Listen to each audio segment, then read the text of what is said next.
Life move on ஆகுறது அப்படின்றது ஒரு இடத்துல இருந்து இன்னொரு இடத்துக்கு போகிறது.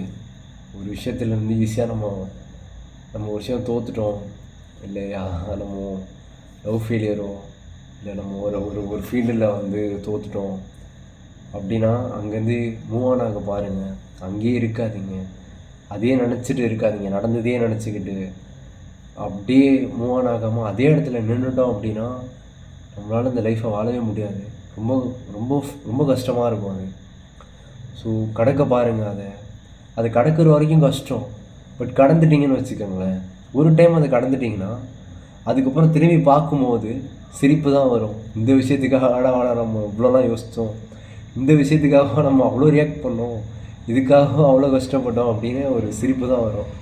இந்த விஷயம் இல்லை, எல்லாமே அப்படி தான். லவ்ன்றது இல்லை, லைஃப்ன்ற விஷயமே அப்படி தான். அது கடக்கும் போது தெரியாது, கடந்து வந்ததுக்கப்புறம் பார்க்கும்போது ஓ இதுதானா, இதுக்கு தான் அவ்வளோ ரியாக்ட் பண்ணிட்டோமோ அப்படின்ற மாதிரி தோணும். இப்போது அப்படின்னா இப்போ உங்கள் லைஃப்பில் ஒரு ஒரு கட்டத்தில் நீங்கள் அப்படி ஒரு விஷயம் நடக்குது அப்படின்னா யோசிச்சுக்கோங்க, நாளைக்கு சிரிப்பு தான் வரும்.